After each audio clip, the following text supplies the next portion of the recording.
Motihari police पर एक बार फिर से हमला हुआ है। दरअसल मोतिहारी पुलिस अतिक्रमण हटाने के लिए गई थी और तभी आक्रोशित लोगों ने पथराव कर दिया। पुलिस पर थप्पड़ भी चलाए। ढाका के करमवा चौक के पास का यह मामला बताया जा रहा है।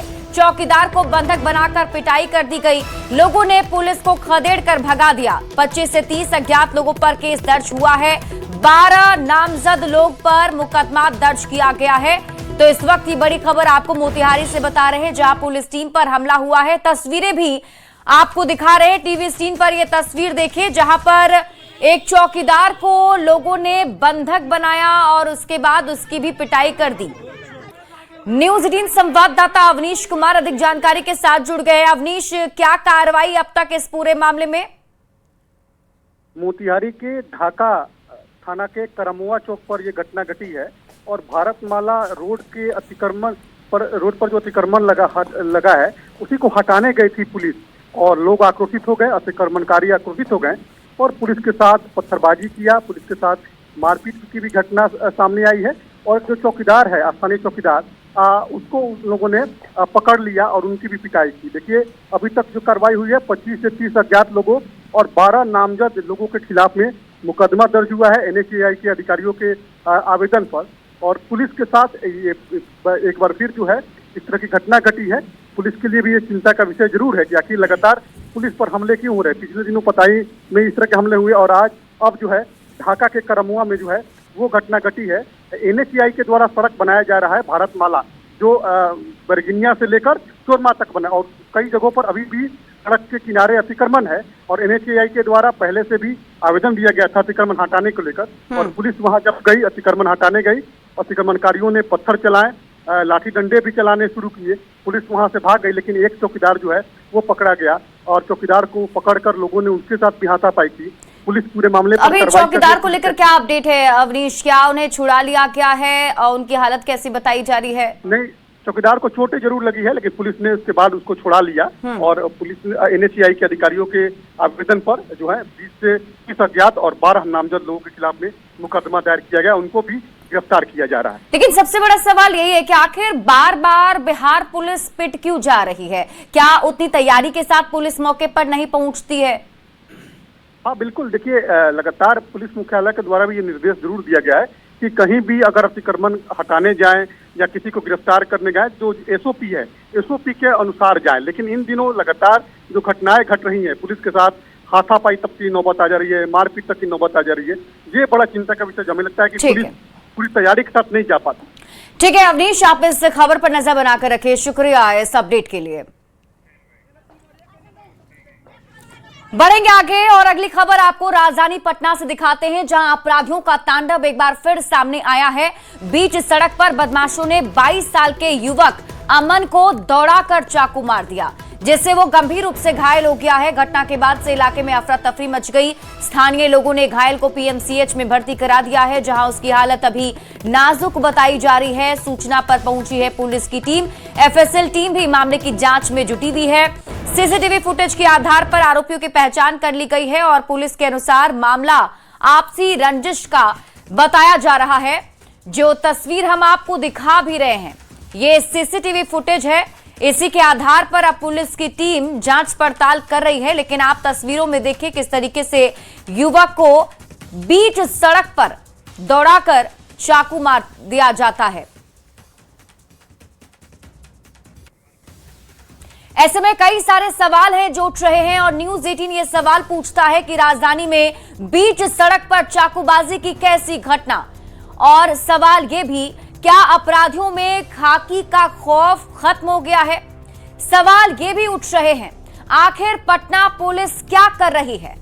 सवाल ये भी बनता है कि आखिर अमन को कोई बचाने क्यों नहीं आया? क्योंकि आप देखिए कितना बिजी ये रोड है और इस व्यस्ततम सड़क पर ऐसी घटना घट रही है, लेकिन कोई भी सामने बचाने के लिए नहीं आया।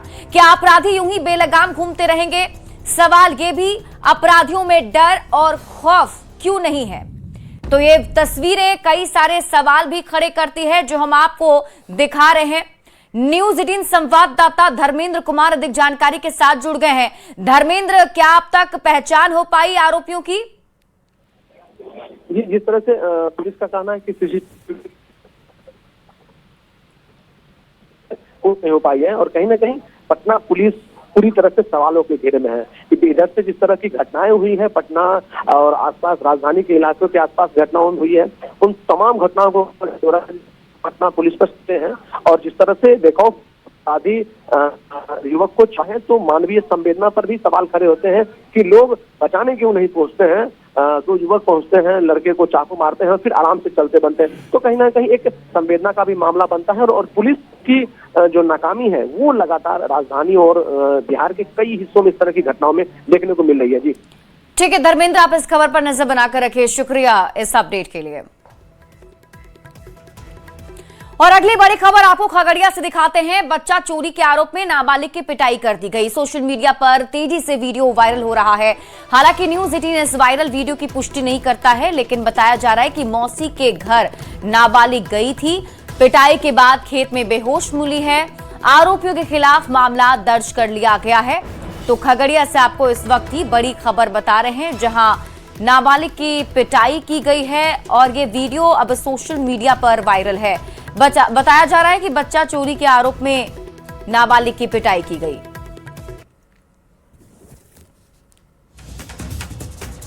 ये तस्वीर जो हम आपको दिखा रहे हैं, ये ब्लर तस्वीर हम आपको दिखा रहे हैं, क्योंकि पूरी तस्वीर हम आपको दिखा भी नहीं सकते, क्योंकि नाबालिग के साथ बर्बरता की गई है। नाबालिग को पेड़ से बांधकर पीटा गया है।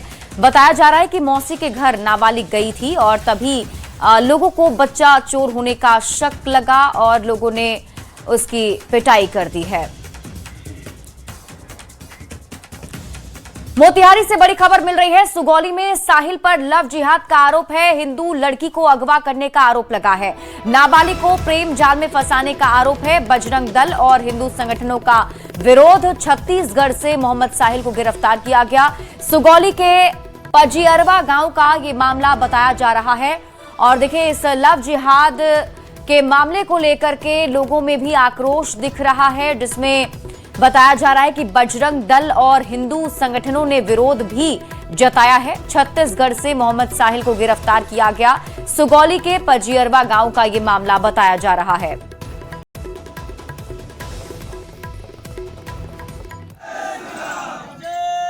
सिवान से आपको बड़ी खबर बताते हैं। अस्पताल में एक बच्चे की मौत की खबर मिल रही है। परिजनों ने जमकर बवाल काटा है। डॉक्टर पर लापरवाही का आरोप लगा है। इलाज के दौरान लापरवाही बताई जा रही है। जानकारी के मुताबिक डिस्चार्ज के बाद तबीयत बिगड़ गई थी। पुलिस मामले की जांच में जुटी हुई है। ये तस्वीर हम आपको अस्पताल के बाहर की दिखा रहे हैं, जहां पर देखिए एक बच्चे की मौत के बाद परिजनों ने जमकर बवाल काटा है। बताया जा रहा है डॉक्टर की लापरवाही की वजह से बच्चे की जान चली गई। इलाज के दौरान लापरवाही मिली है। डिस्चार्ज के बाद तबीयत बिगड़ी और उसके बाद बच्चे की जान चली गई। और अब बात मुजफ्फरपुर की करते हैं, जहां नगर थाना क्षेत्र स्थित कंपनी बाग में चोरी करते एक युवक को लोगों ने रंगे हाथ पकड़ लिया। युवक दुकान से सामान लेकर भाग रहा था, लेकिन स्थानीय लोगों ने उसे पकड़ लिया। पकड़े जाने पर चोर ने लोगों से हाथ जोड़कर पत्नी के गर्भवती और नौकरी छूटने की वजह से मजबूरी में चोरी करने की बात स्वीकार की। दुकानदारों के मुताबिक इलाके में हाल के दिनों में चोरी की घटनाएं बढ़ी हुई हैं। सूचना पर पहुंची पुलिस ने आरोपी को हिरासत में लेकर पूछताछ शुरू कर दी है।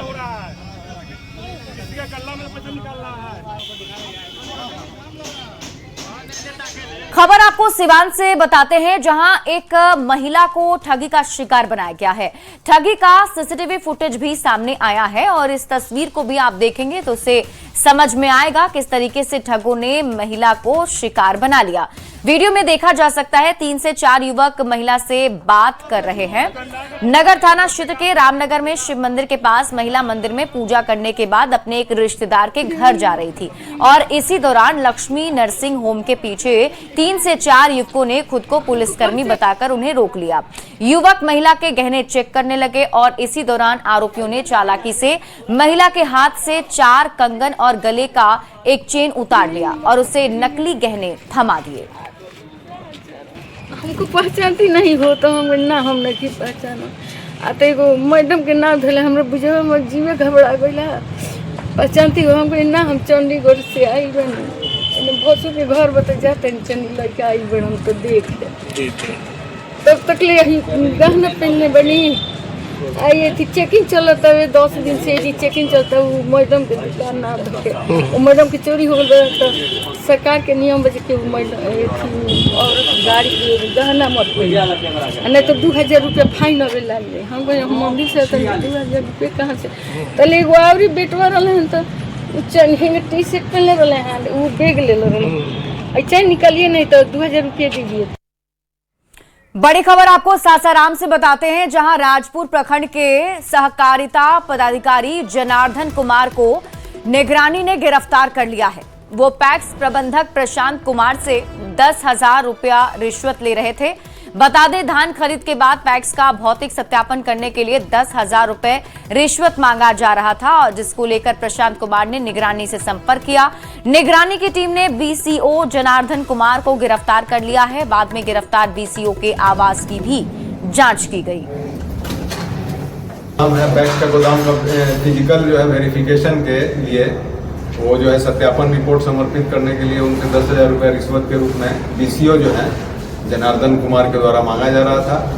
वो जो है रिश्वत देना नहीं चाहते थे और आकर के निगरानी में कंप्लेन किए, जिसका सत्यापन हुआ। सत्यापन में रिश्वत मांगे जाने की बात सही पाई गई। उसके बाद एफआईआर हुआ और आज ट्रैप की कार्रवाई के दरमियान ये जो रंगे हाथों 10,000 रुपये घूस की राशि लेते हुए पकड़े गए हैं। जहानाबाद से आपको बड़ी खबर बताते हैं, लापता युवक का शव बरामद किया गया है। कुछ दिन पहले अरुण गायब हो गया था। परिजनों ने हत्या की आशंका जताई है। परस बिघा थाना क्षेत्र के बदलू बिघा का ये मामला बताया जा रहा है। तो जहानाबाद से आपको इस वक्त की बड़ी खबर बता रहे हैं, लापता युवक का शव बरामद किया गया है। कुछ दिन पहले ही अरुण गायब हो गया था। परिजनों ने हत्या की आशंका जताई है। परस बिघा थाना क्षेत्र के बदलू बिघा का ये मामला बताया जा रहा है। अरुण कुमार जो है वो उनकी डेड बॉडी मिली है यहाँ पे, बदलू बिघा जगह पड़ता है, परस बिघा थाना क्षेत्र अंतर्गत। तो उसी में हम लोग अनुसंधान के लिए आए हुए हैं। अग्रिम अनुसंधान के लिए एसपी साहब भी आए हैं। डॉग स्क्वाड की टीम को बुलाई गई है। जैसा भी आगे एप्लीकेशन लिखेंगे ये लोग, विधि सम्मत कार्रवाई की जाएगी। अभी कुछ भी नहीं कहा जा सकता, पोस्टमार्टम करने के बाद ही कंफर्म कर सकते हैं कि क्या कारण था इसका। बाकी जो है इनके द्वारा कुछ संदेहास्पद कुछ लोगों के बारे में सस्पेक्ट का नाम दिया गया है, उसमें से कुछ लोगों को डिटेन करके हम लोगों ने रखा है अभी। और अब बात करते हैं बिहार के सियासत की। प्रदेश में नेतृत्व परिवर्तन के बाद नए मुख्यमंत्री सम्राट चौधरी ने विधानसभा में विश्वास मत हासिल कर लिया है। फ्लोर टेस्ट पहले ही सरकार के पक्ष में था। एनडीए के पास 201 विधायकों का समर्थन था, जबकि महागठबंधन के पास 35 विधायकों का। सीएम सम्राट चौधरी ने सदन में विश्वास मत प्रस्ताव पेश किया, जिसके बाद इस पर सदन में चर्चा हुई। सभी पार्टियों के संबोधन के बाद सीएम सम्राट चौधरी ने विपक्ष के सभी सवालों का चुन चुनकर जवाब दिया। चर्चा के बाद विश्वास मत प्रस्ताव को ध्वनि मत से पारित किया गया। सदन में सम्राट सरकार को विश्वास मत मिला और सीएम सम्राट फ्लोर टेस्ट में पास हो गए। समय के अनुसार ही सभी दलों से आकर अपने विचार रखना चाहेंगे। मान्य नेता विरोधी जो इस प्रस्ताव के पक्ष में हाँ कहें, जो इस प्रस्ताव के पक्ष में ना कहें, मैं समझता हूं कि पक्ष में बहुमत है, पक्ष में बहुमत है, यह प्रस्ताव स्वीकृत हुआ। चर्चा के दौरान मुख्यमंत्री ने विपक्ष के सवालों का चुन चुनकर जवाब दिया। बिहार में सुशासन का राज और नीतीश कुमार के बेहतर काम जारी रखने का दावा भी किया। तो विपक्ष की ओर से लालू प्रसाद की पाठशाला से निकलने के आरोपों पर भी जोरदार जवाब दिया। उन्होंने खुद की उम्र पर लगे आरोपों पर भी पलटवार किया। तो महिलाओं के खिलाफ अपराध होने पर कड़ी कार्रवाई का भरोसा भी दिया। उन्होंने अपनी सरकार की प्राथमिकता गिनाई। तो लालू प्रसाद पर आरएसएस की शरण में सरकार बचाने के लिए जाने का भी दावा किया।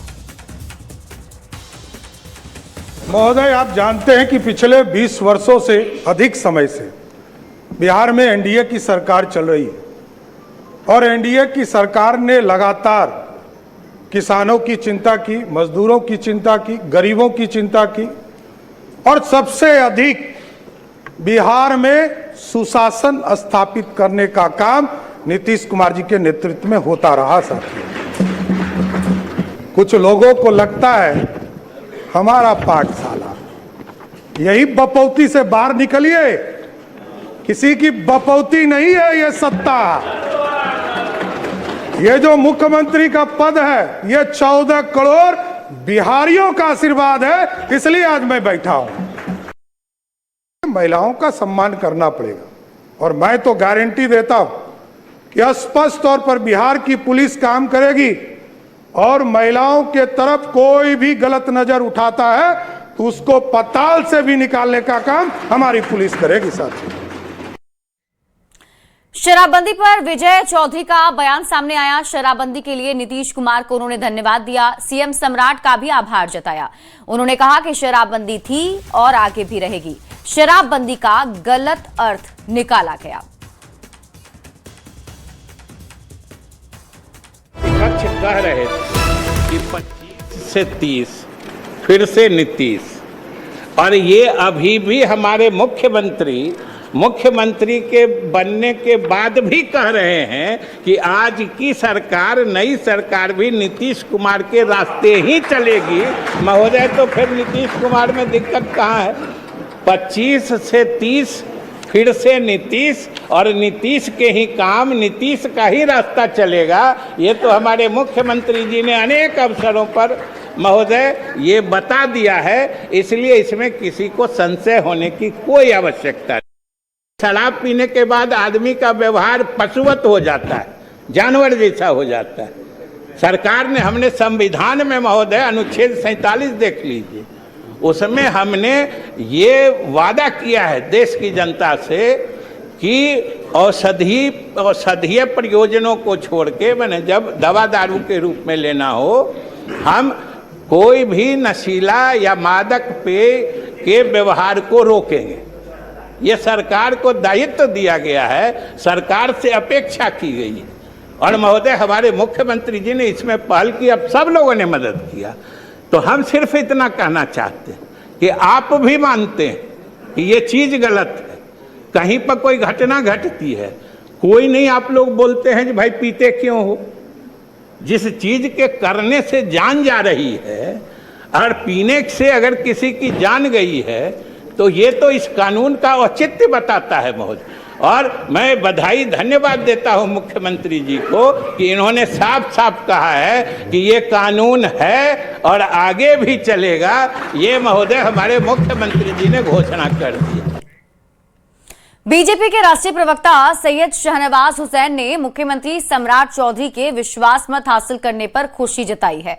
उन्होंने कहा कि सम्राट चौधरी ने एक विजनरी लीडर के रूप में बिहार की जनता के सामने अपना स्पष्ट विकास एजेंडा रखा है। ये विश्वास मत उनकी नीतियों और नेतृत्व पर जनता के भरोसे को दर्शाता है। सम्राट सरकार आज से विश्वास मत के साथ शुरू हो गई, क्योंकि सदन का ध्वनि मत से विश्वास मत पारित हुआ। सबसे बड़ी बात यह कि सम्राट चौधरी ने एक विजनरी लीडर के तौर पर आज अपना विजन बिहार की 14 करोड़ जनता के सामने रखा है। 11 सिटी बनेंगे, हर जगह एयरपोर्ट बनेगा, बिहार में अपराध और अपराधियों को बख्शा नहीं जाएगा। तेजस्वी यादव ने सम्राट चौधरी की ओर से व्यक्तिगत आरोप लगाने के आरोप पर जवाब दिया। उन्होंने कहा कि सम्राट चौधरी के जवाब में कुछ भी साफ नहीं था। उन्होंने कहा कि सम्राट चौधरी पहले आरजेडी के सचेतक रह चुके हैं और इसलिए उनकी पाठशाला आरजेडी ही है। कोई व्यक्तिगत टिप्पणी कौन किया है? बिहार के मुख्यमंत्री होने के नाते सबका अधिकार है कि कितने शिक्षित हैं जानना, कितने उन पे मुकदमे हैं ये जानना, लेकिन सब गोल मटोल है। उनका उम्र क्या है ये भी लोगों को नहीं पता है, उनको भी नहीं पता है, तो कौन सा एफिडेविट पे विश्वास करेंगे लोग? और कहाँ सम्राट चौधरी जी तो सचेतक थे हम लोग के दल में, तो उपवास तो यहीं से हुई है। पुलिस वर्दी को लेकर डीजीपी की सख्ती देखने को मिली है। वर्दी में चंदन टीका लगाकर ड्यूटी पर रोक लगाई गई है। महिला कर्मियों को सज धज कर आने पर भी रोक लगाई गई है। सर्विस रूल का सख्ती से पालन करने का निर्देश दिया गया है। बिना टोपी ड्यूटी करने पर कार्रवाई की चेतावनी दी गई है। ड्यूटी के दौरान अंगूठी पहनने पर भी बैन लगा दिया गया है। तो इस वक्त की बड़ी खबर आपको बता रहे हैं, नया रूल जो है वो लागू किया गया है। पुलिस वर्दी को लेकर डीजीपी काफी सख्त हैं और उन्होंने ये आदेश दिया है कि वर्दी में चंदन टीका नहीं लगाया जाएगा, यानी कि चंदन टीका लगाकर ड्यूटी नहीं करनी है। महिला कर्मियों को भी सज धज कर आने पर रोक लगा दी गई है।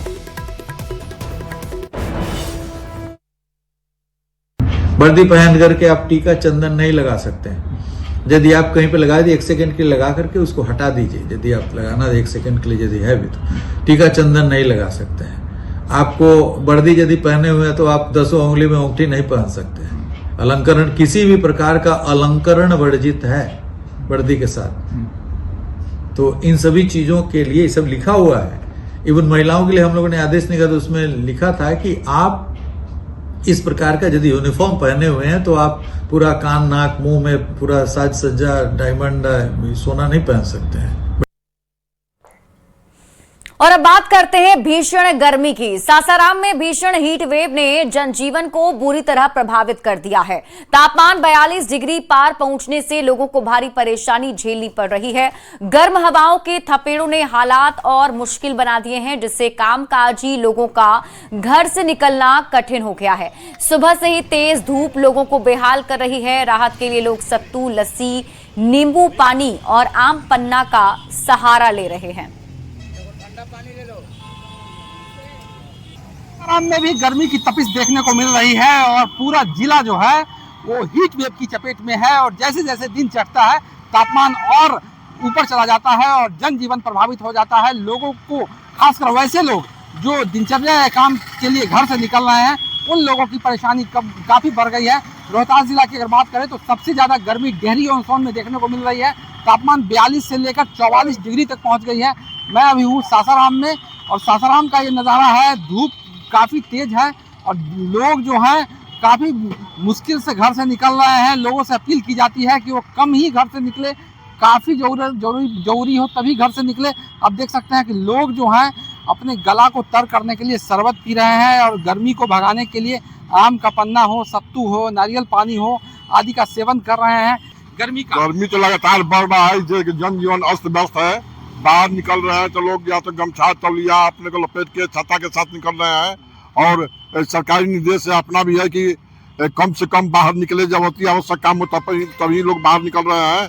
और ऐसे में यही है कि जितना अपना बच के रहें, तो बाहर निकलने पर अस्पताल में जाइए, जिधर जाइए बुखार का, लू का भीड़ बहुत ज़्यादा अधिक दिखाई दे रहा है। ओल्ड जीटी रोड है और मैं आपको दिखाना चाहूँगा कि लोग जो है जो भी चल रहे हैं सड़क पर किसी तरह गमछा लेकर या फिर अपने आप को बचने की कोशिश कर रहे हैं। तो इस प्रकार सासाराम में गर्मी का तापमान है वो काफ़ी बढ़ा हुआ है और हीट वेव से जनजीवन प्रभावित है और लोग जो हैं इस भीषण गर्मी में अपने आप को किसी तरह सुरक्षित रखने की कोशिश कर रहे हैं। अजीत कुमार, न्यूज़ 18, सासाराम। औरंगाबाद जिला भीषण गर्मी की चपेट में है, जहां तापमान 42 से 43 डिग्री तक पहुंच गया है। तेज धूप और लू के कारण जनजीवन पूरी तरह प्रभावित हो गया है। सुबह 10 बजे के बाद ही सड़कें सूनी पड़ने लगती हैं और लोग जरूरी काम होने पर ही घर से बाहर निकलते हैं। जिला प्रशासन ने 11 बजे से लेकर के 3 बजे तक घर में रहने की सलाह दी है। लोग बेहाल है और खास करके बच्चों का स्थिति है कि से 6:30 से विद्यालय खोला गया है और 12:30 तक है। तो सुबह में तो कोई दिक्कत नहीं है, लेकिन 12:30 वाला जो है उससे बहुत ज़्यादा परेशानी है। उसको अगर 1-1.5 घंटा कम कर दिया जाए तो ज़्यादा बेहतर है। और ऐसे तो जिसको बहुत ज़्यादा ज़रूरी है तो उसको मजबूरी में तो अब निकलना ही है, उसके अलावा कोई विकल्प नहीं है। लेकिन कुल मिलाकर के गर्मी का स्थिति बहुत बुरा है।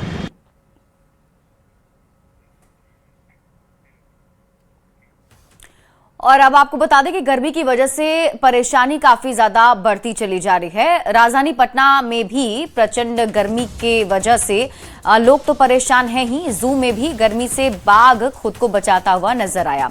पटना जू में बाघ पानी में नहाते हुए नजर आए और बाघ को देखने के लिए पर्यटकों की भीड़ भी नजर आई। ये तस्वीर बयां कर रही है कि गर्मी किस कदर जानवरों को परेशान कर रही है। ये तस्वीर हम आपको दिखा रहे हैं पटना जू की, जिसमें आप देखिए जो बाघ है वो पानी में जाता हुआ दिख रहा है। दरअसल यहाँ पर गर्मी इतनी ज्यादा राजधानी पटना में पड़ रही है जिस वजह से लोग तो गर्मी से परेशान हैं ही। पटना जू में रह रहे जानवर भी इस गर्मी की मार झेल रहे हैं और इस वजह से काफी परेशान हैं।